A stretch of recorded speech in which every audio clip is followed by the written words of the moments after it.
Bismillahirrahmanirrahim. Assalamualaikum warahmatullahi wabarakatuh.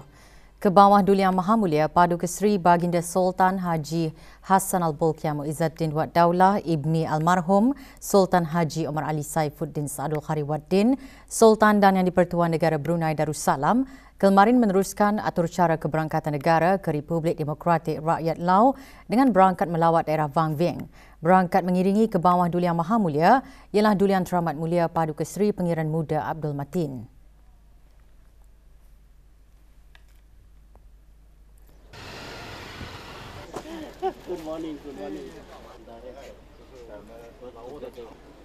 Keberangkatan tiba baginda di Vientiane Railway Station dialu-alukan oleh Tuan Yang Terutama Tun Lun Sisulit Presiden Republik Demokratik Rakyat Lao. Kedua-dua pemimpin seterusnya menaiki sebuah special high-speed train dari Vientiane menuju ke daerah Vang Vieng.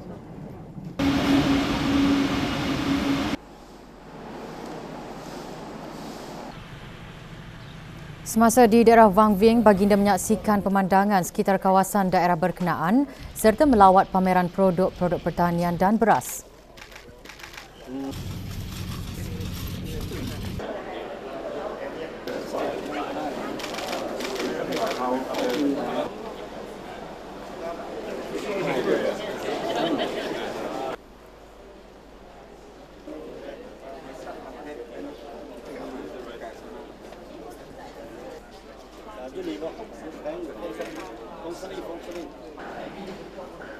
Selesai lawatan, Ke-Bawah Duli Yang Maha Mulia dan Tuan Yang Terutama menghadiri majlis santap tengah hari.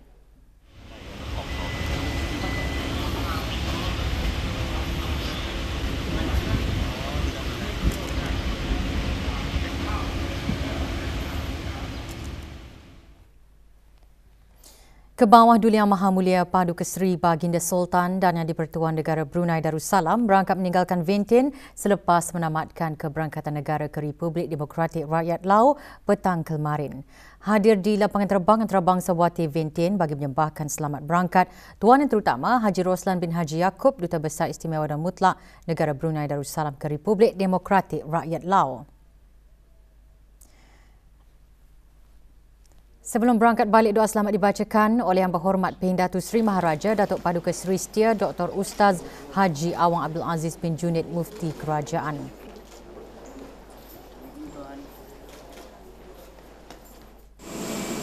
Hadir Tuan Yang Terutama Salum Seko Masjid Timbalan Perdana Menteri dan Menteri Luar Negeri selaku Menteri Pengiring, Puan Yang Terutama Khemani Polsena, Head of the President's Office, Tuan Yang Terutama Aspang Tong Sifandon, Mayor of Vientiane Capital dan Puan Yang Terutama Sangda Wang Vongsei, Duta Besar Istimewa dan Mutlak Republik Demokratik Rakyat Lao ke negara Brunei Darussalam.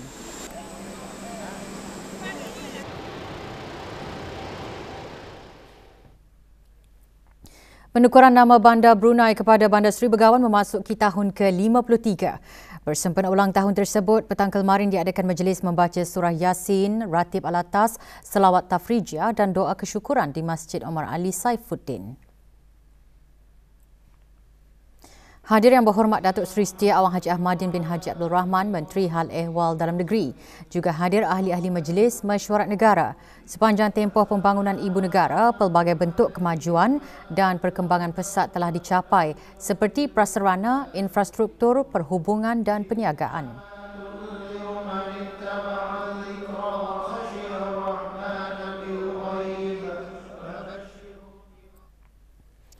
14 murid darjah 6 Sekolah Ugama anak-anak pasukan polis di Raja Brunei diraikan pada majlis khatam Al-Quran setelah menamatkan pembacaan Al-Quran 30 juz.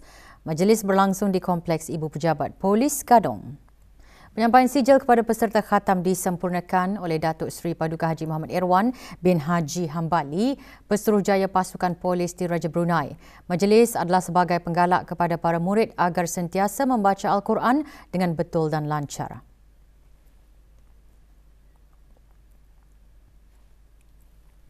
47 buah buku dalam pelbagai bidang termasuk kesusasteraan, sejarah, kebudayaan dan sains disumbangkan oleh Kedutaan Republik Turkiye di negara Brunei Darussalam ke Universiti Teknologi Brunei UTB, dikendalikan dengan Agensi Kerjasama dan Penyelarasan Turkiye TIKA di bawah Kementerian Kebudayaan dan Pelancongan Turkiye.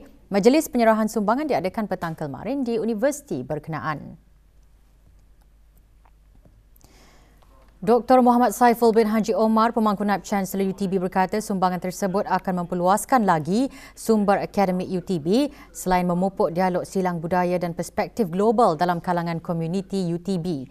Sementara Tuan Yang Terutama Profesor Dr. Hamid Tirsoy, Duta Besar Istimewa dan Mutlak Turkiye ke negara Brunei Darussalam dalam ucapannya juga menekankan penubuhan sudut buku Turkiye memaparkan komitmen bagi menggalakkan pertukaran budaya.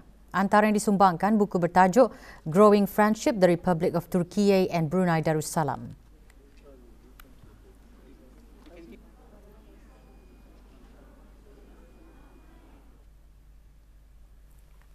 Memahami peranan dan operasi Pusat Dakwah Islamiah dalam menyebarluaskan ajaran Islam antara objektif program lawatan Pesuruhjaya Tinggi Malaysia ke negara ini petang kemarin ke Pusat Dakwah Islamiah Kampung Pulai.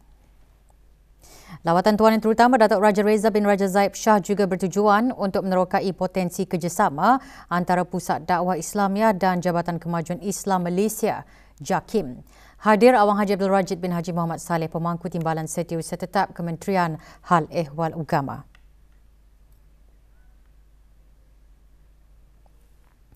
Jabatan Perkhidmatan Awam Jabatan Perdana Menteri memaklumkan bahawa Kebawah Duli Yang Maha Mulia Paduka Seri Baginda Sultan dan Yang di-Pertuan Negara Brunei Darussalam memperkenankan bagi Yang Mulia Dayang Sufina binti Haji Serudin, Pegawai Pentadbir Kanan, dinaikkan pangkat sebagai Setiausaha Suruhanjaya Perkhidmatan Awam di Pejabat Suruhanjaya Perkhidmatan Awam Jabatan Perdana Menteri.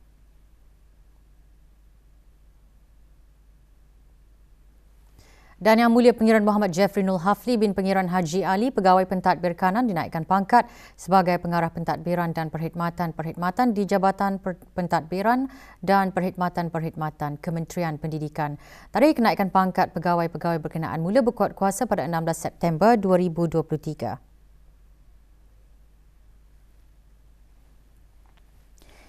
Ke arah meningkatkan kesedaran akan kepentingan penjagaan mata dan penglihatan dalam kalangan masyarakat, syarikat Perfect Vision Brunei petang kemarin mengadakan majlis penyampaian sumbangan kacamata kepada anak-anak yatim. Majlis sempena Hari Penglihatan Sedunia 2023 itu diadakan di Sekolah Ugama Arab Menengah Perempuan Raja Isteri Pengiran Anak Hajah Saleha, Kampung Katong. Penyampaiannya disempurnakan oleh Awang Haji Syamsul bin Haji Omar, Pengarah Pengajian Islam dan Pengiran Matusin bin Pengiran Anak Haji Abdul Rahman, Pengarah Syarikat Perfect Vision Brunei.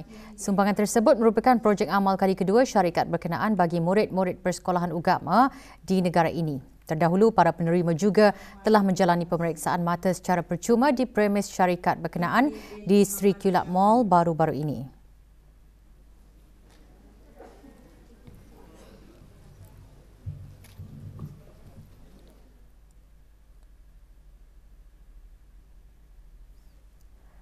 65 pelajar menerima sijil kursus asas pertolongan cemas ahli-ahli pasukan Kedet Bulan Sabit Merah Sekolah Menengah dan Maktab di negara ini. Majlis penyampaian sijil diadakan petang kemarin di Dewan Serbaguna Pusat Pembelajaran Sepanjang Hayat Kementerian Pendidikan Lambak Kanan. Penyampaian sijil kursus disempurnakan oleh Awang Julaihi bin Muhammad, Pemangku Pengarah Pendidikan Kurikulum. Kursus tersebut antara lain bertujuan memberikan pendedahan kepada ahli-ahli pasukan Kedet Bulan Sabit Merah Sekolah sebagai sukarelawan dalam mengendalikan pertolongan awal kecemasan dan mempersiapkan para ahli dengan kemahiran khusus pertolongan awal kecemasan.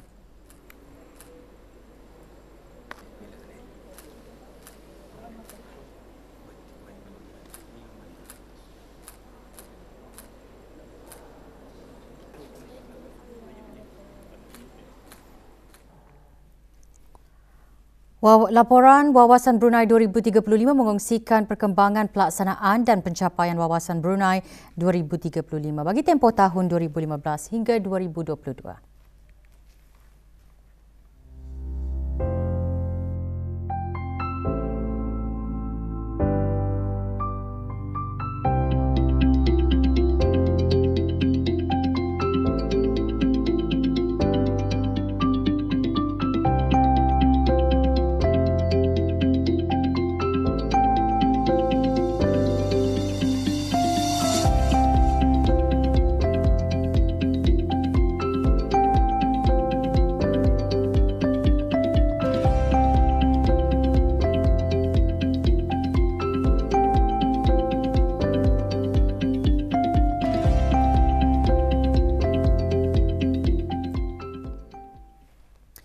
Bersempena Majlis Convocation College Universiti Perguruan Agama Sri Begawan Kupu SB ke-13, Majlis membaca surah Yasin dan bertahlil diadakan khusus bagi almarhum Sultan Haji Omar Ali Saifuddin Saadul Khariwaddin, almarhumah Duli Raja Isteri Pengiran Anak Damit dan almarhum Duli Yang Teramat Mulia Paduka Seri Pengiran Muda Haji Abdul Azim.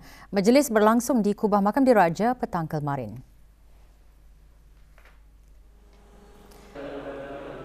Hadir Dr. Haji Abang Hazmin bin Haji Abang Taha, Pemangku Timbalan Rais Kupu SB. Bacaan surah Al-Fatihah, surah Yasin serta bacaan tahlil dipimpin oleh Awang Haji Muhammad Nur bin Haji Ibrahim, Tenaga Akademik Pusat Ilmu Teras Kupu SB. Majlis Convocation ke-13 Kupu SB akan diadakan pada 10 Oktober ini di Dewan Plenary Pusat Persidangan Antarabangsa Brakas.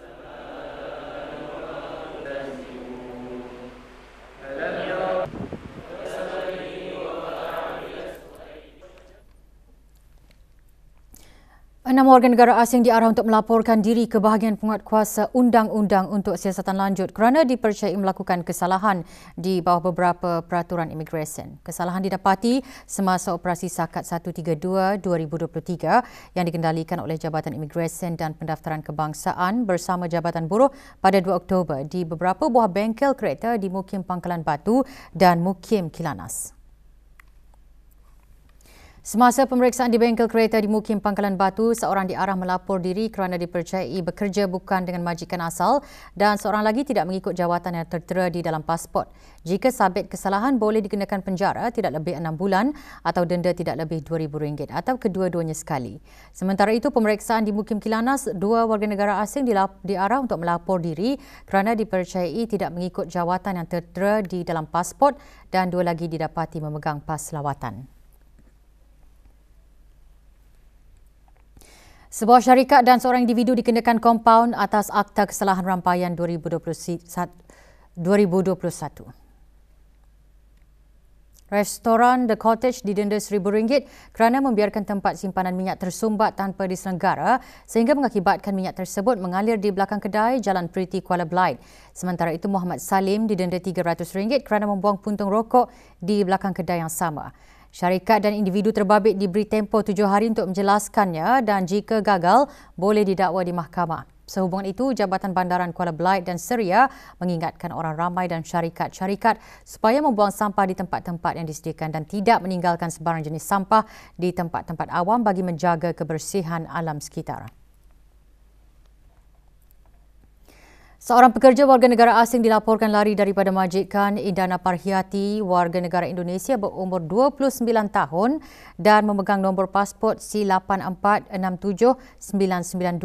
Sebarang maklumat mengenainya hubungi Balai Polis Tutong di talian 422-1206 atau talian kecemasan Polis 993 atau mana-mana balai polis yang berdekatan. Para penuntut kelas Diploma International Baccalaureate Sekolah IB, Sekolah Antarabangsa Jurong JIS mencapai peratusan yang memberangsangkan 76% daripada pelajar sekolah berkenaan melebihi skor purata dunia. Diploma tersebut ditawarkan di sekolah berkenaan sebagai salah satu pilihan penuntut pra-universiti. Bagi mendapatkan kelayakan tersebut, para penuntut mengambil 6 subjek dengan tambahan pilihan subjek yang menyediakan kelayakan kemasukan yang bersesuaian ke universiti antarabangsa.